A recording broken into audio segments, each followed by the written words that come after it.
అందరికీ నమస్కారం. తెలుగు కథామాలకు స్వాగతం. ఈరోజు మనం చదువుకోబోయే కథ అత్తగారు అరటికాయ పొడి. ఈ కథ భానుమతి రామకృష్ణ గారు రాసిన అత్తగారి కథలు నుంచి తీసుకోవటం జరిగింది. భానుమతి రామకృష్ణ గారు 1925 సెప్టెంబర్ 7వ తేదీ జననం. బహుముఖ ప్రజ్ఞాశాలిని అయిన శ్రీమతి భానుమతి బాల్యం నుండి తమ తండ్రి బొమ్మరాజు వెంకట సుబ్బయ్య గారి నుండి స్ఫూర్తిని పొంది సంగీతాన్ని అభ్యసించారు. 1943 ఆగస్టు 8న ప్రఖ్యాత దర్శకులు శ్రీ పిఎస్ రామకృష్ణారావు గారితో వివాహం. 1956లో డాక్టర్ భానుమతి గారికి తొలి ఆంధ్రప్రదేశ్ ప్రభుత్వ గౌరవ పురస్కారం లభించింది. 1966లో భారత ప్రభుత్వం ఆమెను పద్మశ్రీ అవార్డుతోనూ 2001లో పద్మభూషణ్ అవార్డుతోనూ సత్కరించినారు. శ్రీమతి భానుమతి గారికి శ్రీ వెంకటేశ్వర ఆంధ్ర విశ్వవిద్యాలయాల వారు గౌరవ డాక్టరేట్ బిరుదులను ఒసంగినారు. సాహిత్య అకాడమీ వారు ఆమె రచించిన అత్తగారి కథలకు బహుమతి ఇచ్చారు. 1994లో ఆమె రచన నాలో నేను పుస్తకానికి జాతీయ బహుమతి లభించింది. తెలుగు కాల్పనిక సాహిత్యంలో ఆద్యంతం ఉత్తమమైన హాస్యాన్ని చిందించే అపూర్వమైన కథలు బహుముఖ ప్రజ్ఞాశాలిని శ్రీమతి భానుమతి రామకృష్ణ రచించిన అత్తగారి కథలు. ఈరోజు మనం చదువుకుంటున్నాము అత్తగారు అరటికాయ పొడి.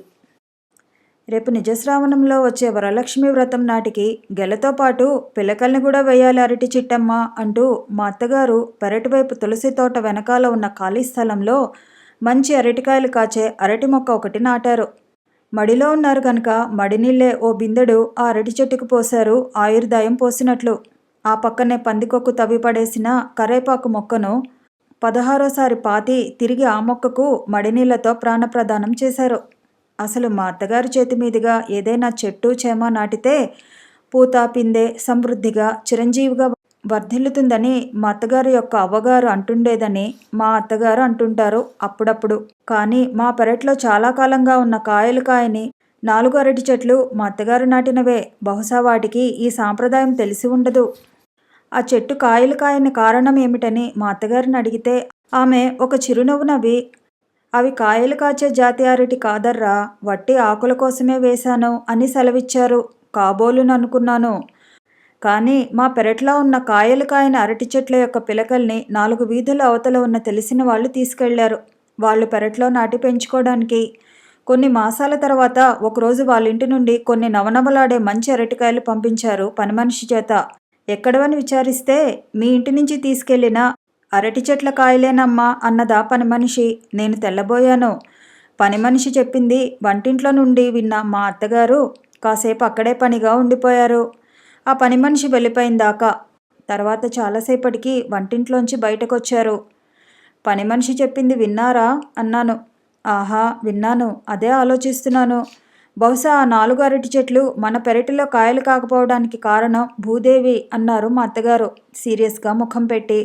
2వ కారణం నీరుపారుదల చాలదు అన్నారు. ఈసారి మా అత్తగారు చెప్పిన దాని మీద నాకు నమ్మకం కలగలేదు.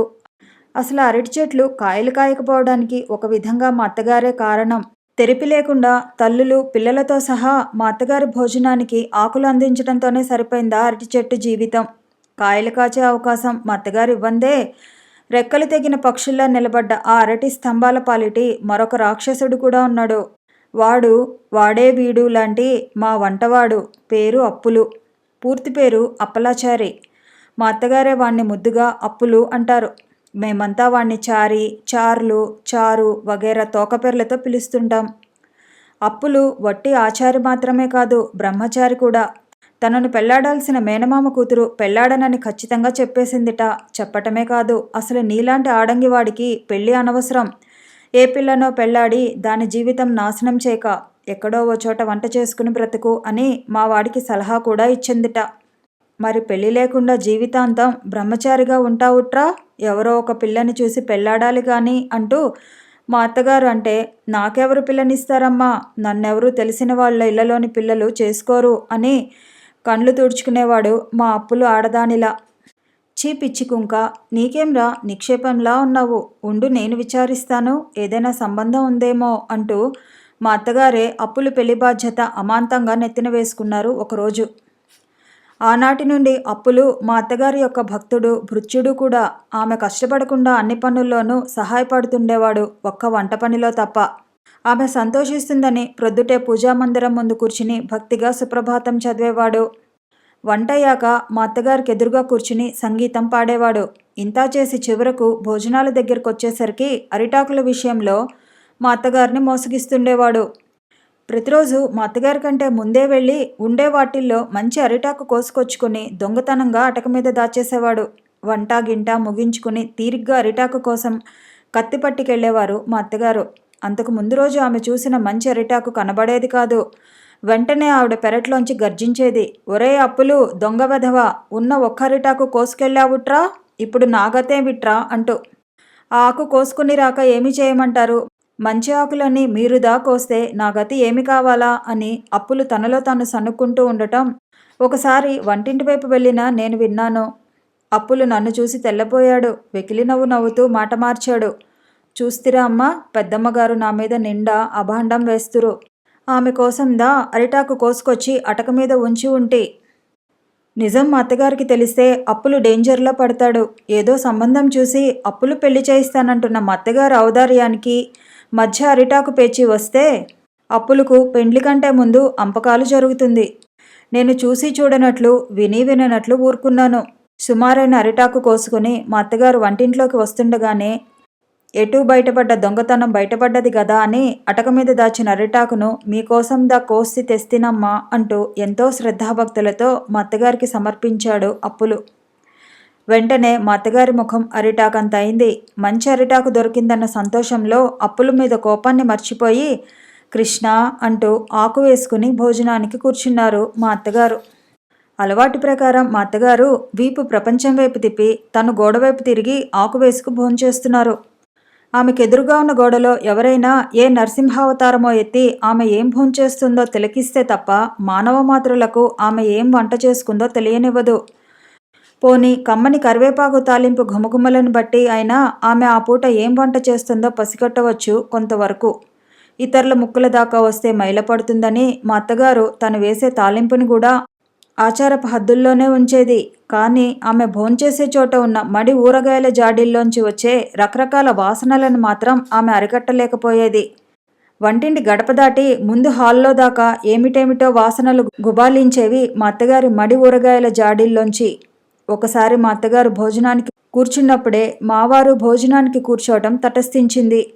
మరి ఆవిడ భోజనానికి కూర్చోబోయి మడి ఊరగాయలుండే జాడీలు కదిలించారో ఏమో, గుప్పున ఏవో వాసనలు మావారి ముక్కుల దాకా దూసుకొచ్చాయి.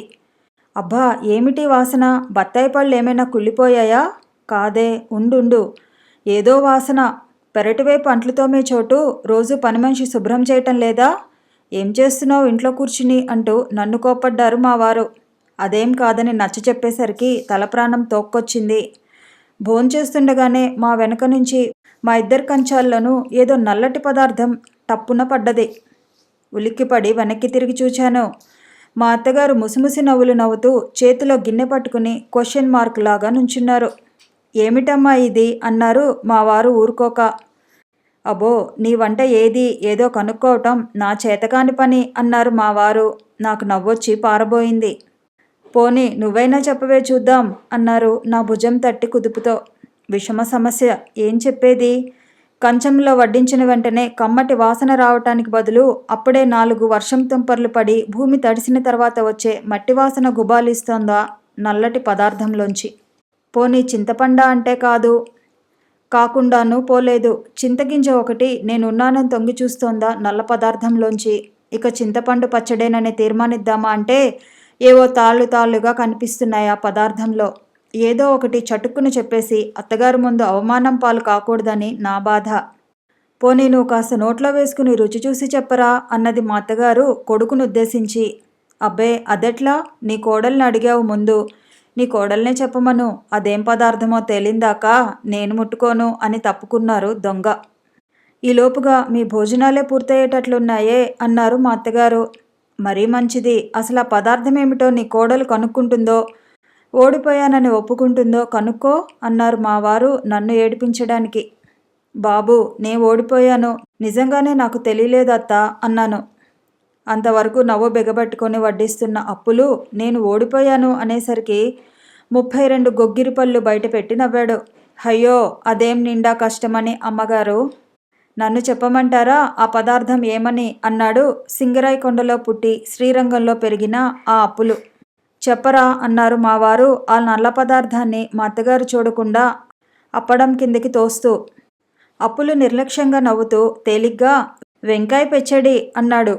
ఫక్కున నవ్వేసరికి మావారికి నాకు కూడా పారబోయి దగ్గొచ్చింది. శబ్దం లేకుండా మూతి మీద వేలేసుకుని మా అత్తగారు కూడా కాసేపు నవ్వి, ఓరి నీ తాడు తెగ, వెంకాయ కాదురా వంకాయ అని ఎన్నిసార్లు చెప్పాన్రా, ఇన్నాళ్ళుగా మా ఇంట్లో వంట చేస్తూ ఇంకా నీకు తెలుగు సరిగా వచ్చి అఘోరించలేదేమిరా పిచ్చికుంక అని మందలించారు. అప్పులు సిగ్గుపడ్డాడు. పోనీ ఇప్పుడైనా తినండర్రా, పచ్చడి పేరు తెలిసిందిగా అన్నారు మా అత్తగారు. అయ్యో, నాకు సహించది పచ్చడి అని తప్పుకున్నారు మావారు. అదేమిట్రా, చిన్నప్పుడు ఆ చెంచు రాక్షసి చేస్తే తినేవాడివి కాదు ఈ పచ్చడి అన్నారు మా అత్తగారు కాస్త చిన్నబుచ్చుకుని. చెంచు రాక్షసి అసలు పేరు చెంచు లక్ష్మమ్మ. మా అత్తగారు విధవాడబడుచు. ఎంతో మంచిదని మా వారు చెబుతుంటారు. భర్త పోయాక మా మామగారి దగ్గరే ఉండి వంట వండి పెడుతూ మా వారిని తల్లి కంటే ఎక్కువగా సాకిందట. ఆమె పోవటం, మా వారు కాలేజీలో చేరటం, హోటల్ భోజనం చేయటం అన్నీ ఒకేసారి జరిగాయట.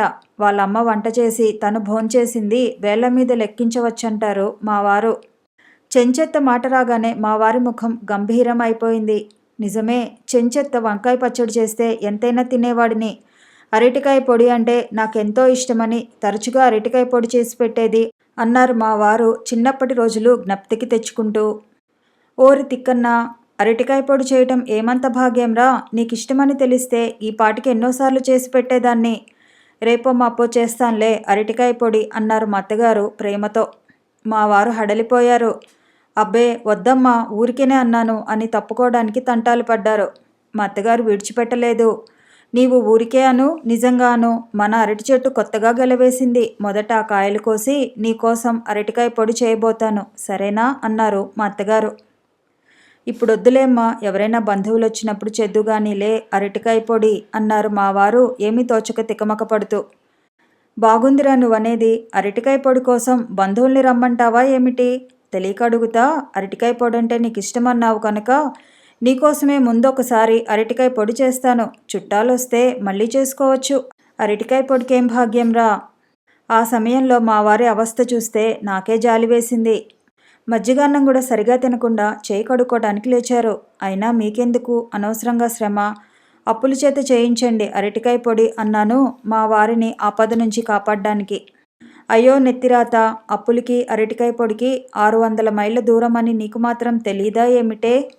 అయినా నాకేం శ్రమ కనుక నా కోసం కావాలంటే పొడి చేసుకోను అంటూ పచ్చడి గిన్నె అప్పుల చేతికిచ్చి పెరటివైపు వెళ్ళారు మా అత్తగారు.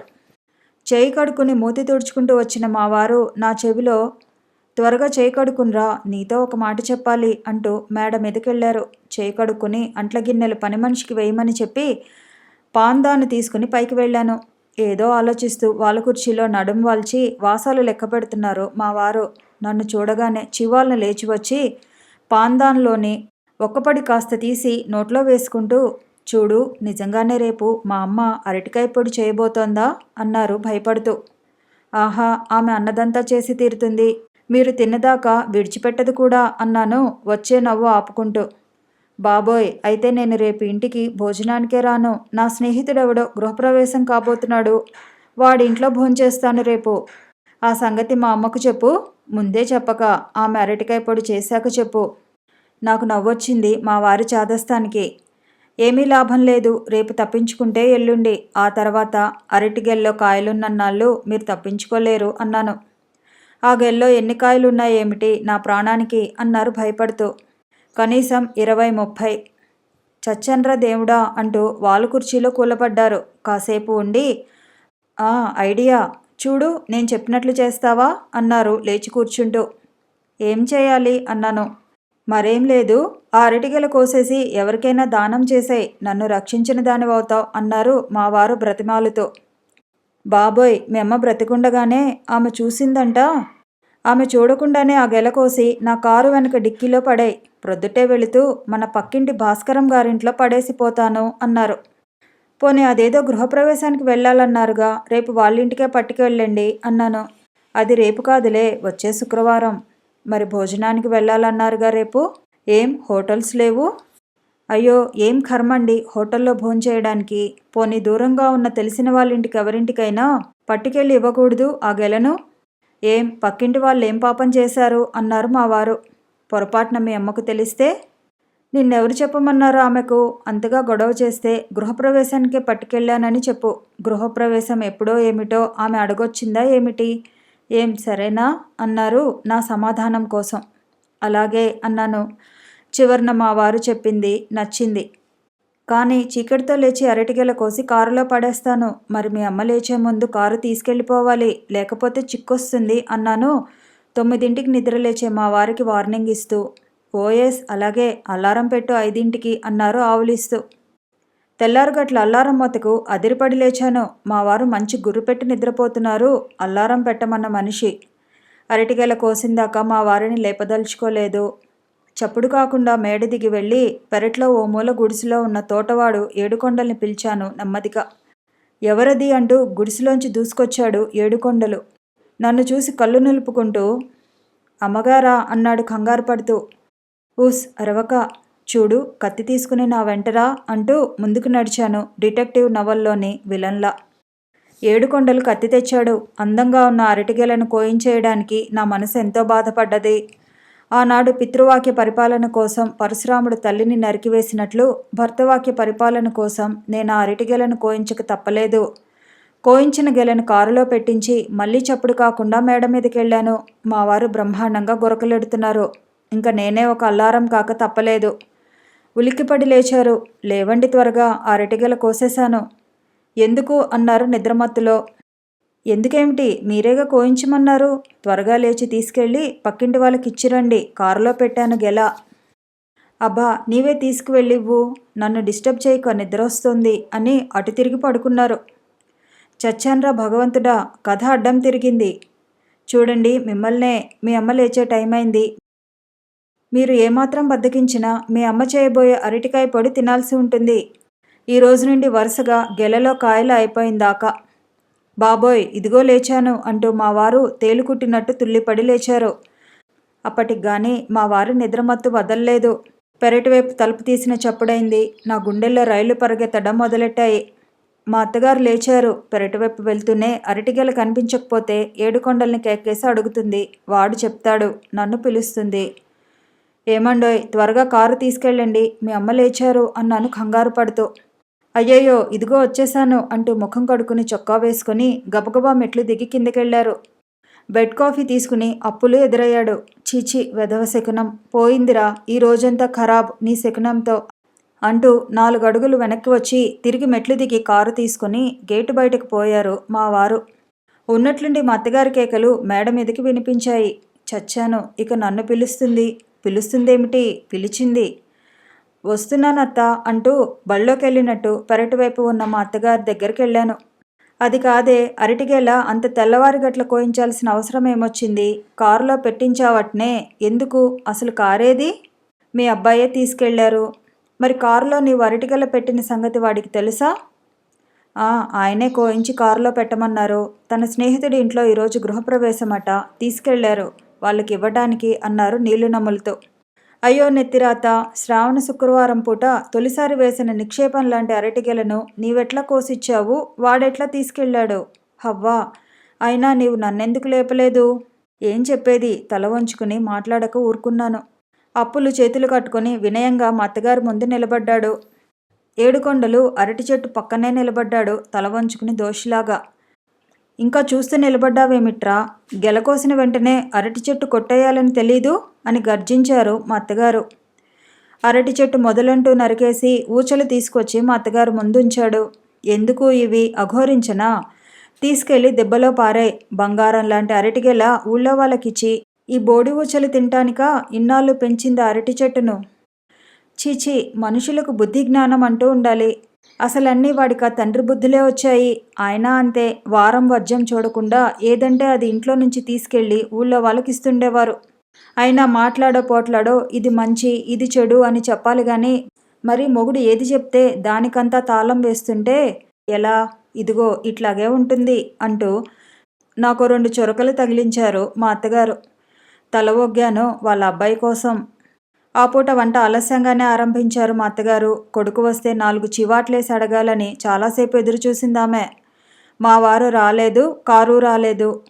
12 గంటలైనా మా వారు రాలేదు.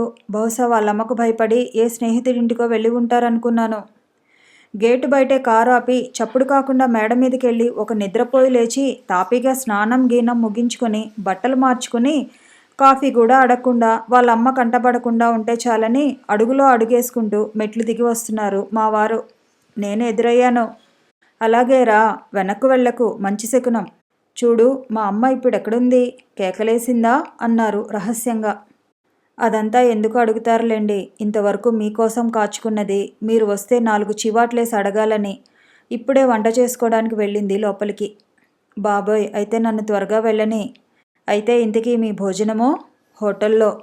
అయ్యో ఏం గ్రహచారం అండి, అరటికాయలు లేవుగా ఇంట్లో, ఈ పూట ఇంట్లో భోంచేయండి అన్నాను బ్రతిమాలుతో. అబ్బా చెప్తే వినవు కదా, అసలే మా అమ్మ కోపంగా ఉంటుంది ఈరోజు. ఆమె వేయబోయే ప్రశ్నలన్నింటికి అబద్ధాలు చెబుతూ కూర్చోవాలి. నా చేత కాదు, మా అమ్మ అడిగితే ఉందిగా గృహప్రవేశం, అక్కడికి వెళ్ళానని చెప్పు. నాకిదే పని, నేనే నా తీరిగ్గా మీకోసం అబద్ధాలాడటానికి కూర్చున్నాను. మీ అమ్మ చేత చీవాట్లు సూటిపోటి మాటలు నేను తినలేను. అంతకన్నా అరటికాయ పొడైనా తినచ్చు. ఇవాళ కాకపోతే రేపు మాత్రం మీరు ఆమె కంటపడరా అన్నాను. రేపటికి ఆమె కోపం చల్లారిపోతుందిలే అంటూ మెట్లు దిగి హాల్లోకి వెళ్ళారో లేదో సాక్షాత్ తిరుపతి వెంకటేశ్వర స్వామిలా పట్టెనామాలతోనూ చేతిలో సంచితోనూ ప్రత్యక్షమైనారు మా బావగారు. ఏమ్రా అంతా కులాసాయేనా అంటూ మా వారు గతుక్కుమన్నారు. రా అన్నయ్య, ఇదేనా రావటం? ఇంటి దగ్గర వదినే పిల్లలు అంతా కులాసాగా ఉన్నారా అంటూ వాళ్ళ అన్నయ్యను హాల్లోకి ఆహ్వానించారు. ఎవరో అనుకుని లోపలికి వెళ్ళబోయిన నేను మా బావగారు గొంతు గుర్తుపట్టి హాల్లోకి వచ్చాను. నన్ను చూస్తూనే, ఏమ్మా బాగున్నావా? మీ అక్కయ్య నిన్ను చాలా చాలా అడిగినట్లు చెప్పమన్నది. పిల్లలంతా నిన్ను చూడాలని కలవరిస్తున్నారు అన్నారు. అవును బావగారు, ఇంతవరకు వాళ్ళను మా ఇంటికి తీసుకురానే లేదు. పోనీ ఈసారైనా తీసుకురాకపోయారా అక్కయ్యను పిల్లలను అన్నాను. ఎక్కడమ్మా, నా ఉద్యోగంతోనే సరిపోతోంది. ఈసారి ఆఫీసు పని మీదే వచ్చాను, 4 రోజులు లీవులో. అలాగే మిమ్మల్ని చూసినట్టు అవుతుందని అనుకున్నాను అన్నట్లు కక్కి ఏది కనబడదేం అన్నారు మా అత్తగారి కోసం వెతుకుతూ. ఆమె వంటింట్లో ఉన్నారు, పిలుస్తాను అంటూ మా బావగారికి కాళ్లకు నీళ్లు కూడా తేవటానికి పెరటి వైపు వెళ్ళాను. అప్పుడే అరిటాకు కోసం కత్తి పట్టుకుని బయలుదేరారు మా అత్తగారు. బావగారు వచ్చారన్నాను. ఎప్పుడు ఇంత పొద్దెక్కి ఏం బండి ఉంది? పొద్దుటే వచ్చారులా ఉంది. బహుశా సాకమ్మ వాళ్ళ ఇంటికి వెళ్ళి వచ్చి ఉంటారు, అందుకే ఆలస్యమైందనుకుంటాను అన్నాను. అయితే భోంచేయలేదన్నమాట. అయ్యో నెత్తిరాత, ఈ పూట అరటికాయలే ఉంటే లక్షణంగా పొడి చేసేదాన్ని. వాడికి కూడా అరటికాయ పొడి అంటే ఎంతో ఇష్టమని మా తోడికోడలు చెప్తుండేది. ఈ పూట వట్టి పచ్చమెతుకులు పెట్టాల్సిందే వాడికి. అరటికాయల గొడవలో ఈ పూట అప్పులు కూరగాయలు తీసుకురాలా మార్కెట్ నుంచి.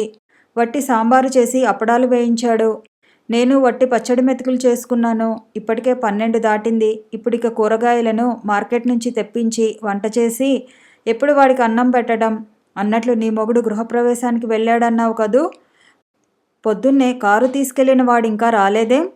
అక్కడే భోంచేసి వస్తాడా ఏకంగా అన్నారు మా అత్తగారు. అబ్బే లేదు, ఇప్పుడే ఆయన వచ్చారు, వెనకాలే బావగారు వచ్చారు అన్నాను. అయ్యో నెత్తిరాత, ఈ పూటే ఇంటిలో కూరగాయలు లేకుండా పోవాలా?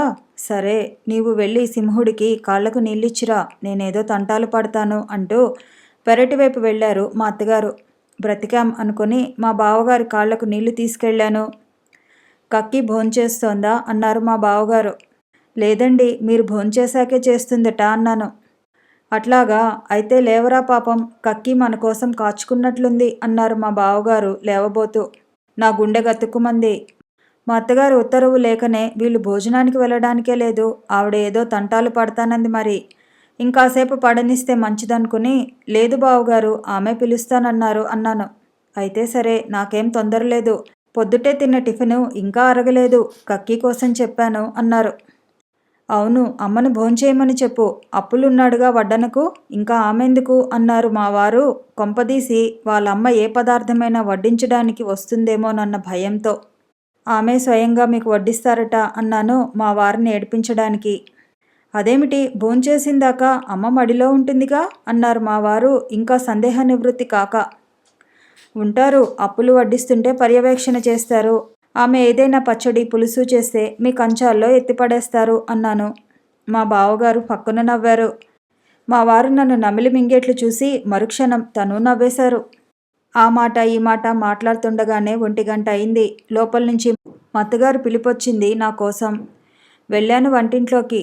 చూసావుటే, నా మనసులో ఏదైనా అనుకుంటే అట్లాగే జరుగుతుందని మా అవ్వ అంటుండేదని అప్పుడప్పుడు నేను నీతో అంటుంటాను, జ్ఞాపకం ఉందా? ఇంతకు భేషైన అరటికాయ పొడి చేశాను అన్నారావిడ సంబరపడిపోతూ. ఆ అన్నాను గుడ్లు తేలేసి. నోట మాట రాలేదు నాకు. ఇందాకటి నుంచి ఆమె పడుతున్న తంటాలు ఇదేనా? అయినా ఎక్కడివి అరటికాయలు అడిగాను ఉండబట్టలేక. పక్కింటి భాస్కరం భార్యను మన పిట్టగోడ మీద నుంచి కేకేసి చుట్టాలొచ్చారు, ఇట్ట అసందర్భమూ అయిపోయింది, వేళ మించిపోయింది, కాబట్టి ఏమైనా కూరగాయలు మిగతా ఉంటే 4 ఇమ్మన్నాను. లోపల నుంచి 6 భేషైన అరటికాయలు తెచ్చిచ్చింది. చెప్తే నమ్మవేమో, మన అరటికెలలో కాయల్లాగే నవనవలాడుతూ చూడముచ్చటగా ఉన్నాయి. ఇవిగో ఇంకా 3 కాయలు ఎత్తిపెట్టాను అంటూ మిగతా అరటికాయలు చూపించారు మా అత్తగారు. ఏం చెప్పేది, భూమి గుండ్రంగా నుండును అన్నట్లు తిరిగి మా ఇంటికే వచ్చాయి గెల్లో కాయలు. మంచివేళ భాస్కరం భార్య అసలు విషయం చెప్పలేదు మా అత్తగారితో, బ్రతికించింది. బహుశా మా వారు వాళ్ళమ్మకు తెలియనివద్దని పాలిషుడ్గా చెప్పి ఉంటారు. ఆయన దేన్నుంచి తప్పించుకోవాలని తంటాలు పడ్డారో ఆ అరటికాయ పొడి విశ్వరూపం ధరించింది. నేను దిగులుగా నిలబడి ఉండటం చూసిన మా అత్తగారు హుషారుగా, ఏమిటే అట్టా దిగులుబడి నిలబడ్డావు, మన అరటికాయల పోతే పోయింది, పక్కింటి వాళ్ళ పుణ్యమా అంటూ మంచి అరటికాయలు దొరికాయి సమయానికి నీ మొగుణ్ణి సింహుణ్ణి భోజనానికి రమ్మను. ఒరే అప్పులు, వాళ్ళిద్దరికీ వడ్డించరా అన్నారు. అరటికాయ పొడి మా అత్తగారు చేశారన్న విషయం తెలిస్తే మా వారు అసలు భోజనానికి కూర్చోరేమో. మళ్ళీ నాకు విషమ సమస్య అయింది. హాల్లోకి వెళ్ళాను. అత్త భోజనానికి పిలుస్తోంది అన్నాను నెమ్మదిగా. మేము ఎప్పుడో రెడీ, లేవరా అంటూ పైన తువ్వాలు వేసుకుని మా బావగారు లేచారు. మా వారు నన్ను చూసి, వాళ్ళమ్మ ఎక్కడుంది, అరటికాయల సంగతి ఏమైనా గొడవ చేస్తోందా, ఏమైనా వడ్డించబోతోందా, ఏం మూడ్లో ఉంది, కోపంగా ఉందా ఇత్యాది ప్రశ్నలన్నీ భరతనాట్య భంగిమల్లో సైలెంట్గా అభినయించారు. అన్నింటికి చిరునవ్వు నవ్వి ఊరుకున్నాను. ఏం చెప్పినా చిక్కే. భోజనానికి కూర్చున్నారు అన్నదమ్ములిద్దరూ. ఏంరా సింహం, ఎన్నాళ్ళకొచ్చావు, మమ్మల్నంతా మర్చిపోయినట్లున్నావే అంటూ చేతిలో అరటికాయ పొడి గిన్నె ధరించి రంగంలో ప్రవేశించారు మా అత్తగారు. ఎక్కడ అరటికాయల సంగతి వస్తుందనని భయంతో తల వంచుకుని కూర్చున్నారు మా వారు. ఎక్కడికక్కి పిల్లలతోనూ నా ఉద్యోగంతోనూ సరిపోతుంది. పెద్ద పిల్ల పెళ్ళిడికొచ్చింది. 2వ వాడికి టైఫాయిడ్ వచ్చి ఇప్పుడే లేచి తిరుగుతున్నాడు. చంటిదానికి ఎప్పుడు ఏదో జబ్బు. నీకు తెలియందేముంది, ఇల్లు కదలడానికి అవకాశమేది అన్నారు మా బావగారు. మరి సంసారం అన్న తర్వాత ఉండవట్రా, నీవంటే మీ అబ్బకు ఒక్కడివే కొడుకోవు గనక రాజులాగా పెరిగావు. మరి 4 పిల్లలు జల్లలు అన్న తర్వాత మాటలా, ఏదో సామెత చెప్పినట్లు, ఒరే అప్పులు, అన్నం వడ్డించరా వాళ్ళిద్దరికీ అని ఆజ్ఞాపించారు మా అత్తగారు. మా వారు వాళ్ళమ్మ చేతుల్లో ఉన్న గిన్నె వంక చూడలేదు. అప్పులు అన్నం వడ్డించిన వెంటనే వార్నింగ్ లేకుండా మా అత్తగారు అరటికాయ పొడి వడ్డించేశారు. మా వారు గతుక్కుమన్నారు. కానీ ఆమె ఏమి వడ్డించిందో పసిగట్టలేకపోయారు. మా అత్తగారి వంటలో అదొక విశేషం. వడ్డించిన వెంటనే ఫలానా అని కనుక్కోవటం బ్రహ్మతరం కాదు. ఇదేమిటి కక్కి అన్నారు బావగారు పొడిని పరీక్షిస్తూ. అయ్యో తిక్కన్నా, ఏమిటని అడుగుతావేమిట్రా, అరటికాయ పొడిరా. మా వారు త్రుళ్ళిపడ్డారు. నా వైపు కోపంగా చూశారు. నేను తలుపు వెనక్కు తప్పుకున్నాను. నీకు వాడికి ఇష్టమనే చేశాన్రా అరటికాయ పొడి, ఏమిటో వేళ మించిపోయిందని ఆదరాబాదరా చేశాను, ఎట్లా ఉందో ఏమో అంటూ వంటింట్లోకి వెళ్ళారు మా అత్తగారు. అదేమిటి కక్కి, మా కోసం ఈ వేళప్పుడు నీవు భోజనం కూడా చేయకుండా ఈ మాత్రం చేసిందే ఎక్కువ. ఇంకా ఎట్లా ఉండటం ఏమిటి, నీవు చేస్తే బాగుండకుండా ఉంటుందా అంటూ మా బావగారు అరటికాయ పొడి కాస్త నోటిలో వేసుకున్నారు. తక్షణం గరగరా అనే శబ్దం బయలుదేరింది మా బావగారి నోట్లోంచి. ఏమిటన్నయ్యా అన్నారు కంగారు పడుతూ మా వారు. అబ్బే ఏమీ లేదురా, ఈ అరటికాయ పొడి ఉంది చూసావు, కాస్త జాగ్రత్తగా చేయాలి, ఏమాత్రం అజాగ్రత్తగా చేసినా కష్టం అంటూ గ్లాసుడి నీళ్లు నోటిలో పోసుకుని గరగరా శబ్దాన్ని గలగరించి మింగారు మా బావగారు. ఇదిగో ఈ పొడి బాగా కుదిరిందిరా, వేడివేడిగా కూడా ఉంది, కాస్త తిని చూడండి అంటూ మా అత్తగారు వంటింట్లోంచి మరి కాస్త అరటికాయ పొడి తీసుకొచ్చి వద్దంటున్నా వినకుండా బలవంతంగా వడ్డించింది. అంతవరకు మా వారు తాకనే లేదు అరటికాయ పొడి.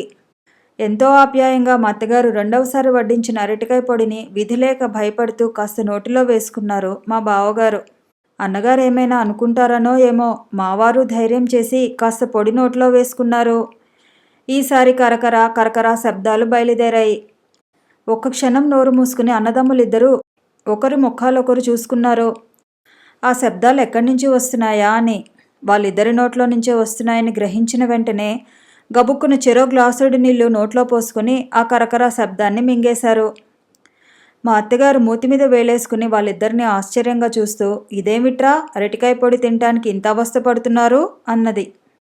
అబ్బే లేదు కక్కి, అరటికాయ పొడి తినటానికి అవస్థ ఏముంది అన్నారు మా బావగారు గ్లాసు కింద పడుతూ. మరేమైనా రాళ్ళు రప్పలున్నాయా? అబ్బే అవుంటే దొరికిపోతాయి. సాధారణంగా వేపుడుతో కలిసిపోయేవి బొగ్గులు, తాలింపులో కలిసిపోయే వాటిల్లో ఆవాల్లోని ఇసుక. ఇవి రెండు కాస్త జాగ్రత్తగా చూడకపోతే చిక్కు, అంతే అన్నారు మా బావగారు. ఏమోరా, అన్నీ సరిగానే చూసి వేశానే, నేను కూడా కాస్త నోటిలో వేసుకుని రుచి చూశాను. మరి నువ్వనే ఇసుక బొగ్గులు నా నోటికి తగల్లేదే అన్నారు మా అత్తగారు. దానికి కారణం ఉంది కక్కి, మాకు పళ్ళున్నాయి కనుక నమిలాం, నీకు పండ్లు లేవు కనుక మింగేసుంటావు, అందుకే నీకు తెలియలేదు. అరటికాయ పొడిలో అరటికాయ కాక ఇంకా ఏమేమున్నాయో అన్నారు మా బావగారు మా వారితో పాటు మజ్జిగ అన్నం కలుపుకుంటూ. తలుపు వెనుక ఉన్న నేను నవ్వు ఆపుకోలేక తంటాలు పడ్డాను. అయ్యో నెత్తిరాత, ఇంతకు ఇద్దరూ తినలేదేమిట్రా అరటికాయ పొడి అంటూ దవడలు నొక్కుకున్నారు ఆశ్చర్యంగా మా అత్తగారు. అదేమిటి కక్కి, గంగిగోవు పాలు గరిటెడైనను చాలు అన్నట్లు ప్రేమతో వడ్డించింది ఏ కాస్త తిన్నా తిన్నట్లే అన్నారు మా బావగారు కక్కి మనసు కష్టపడటం ఇష్టం లేక. పోనీ రేపు మళ్ళీ చేసి పెడతానులేరా అరటికాయ పొడి, అన్నీ జాగ్రత్తగా చూసి అన్నారు మా అత్తగారు. అబ్బే ఎందుకు కక్కి, ఈ సాయంత్రం బండికి వెళ్ళిపోతున్నాను అన్నారు చేయి కడుక్కోవడానికి లేస్తూ. అదేమిట్రా ఇంత తొందరగా వెళతావు అన్నారు మా అత్తగారు ఆశ్చర్యంగా. అవును కక్కి, అర్జెంటు పనులున్నాయి, ఏమీ అనుకోవద్దురా అన్నారు మా వారి వైపు తిరిగి. అబ్బే నీ పనులాపుకొని ఉండమంటానా, తీరుబడి చూసుకుని మళ్ళీ వద్దు కానిలే అన్నయ్య అన్నారు మా వారు మళ్ళీ అన్నగారి కోసం వాళ్ళమ్మ చేసే అరటికాయ పొడి తినాల్సి వస్తుందన్న హడలుతో. అయినా 4 రోజులు ఉంటానన్న మా బావగారికి అర్జెంటు పనులన్నీ అనుకోకుండా రావడానికి కారణం మా అత్తగారా అరటికాయ పొడా? మరొక మంచి కథతో మళ్ళీ కలుసుకుందాము. ఈ వీడియో నచ్చితే లైక్ చేయండి, షేర్ చేయండి, కామెంట్ చేయండి, ఛానల్ని సబ్స్క్రైబ్ చేయండి.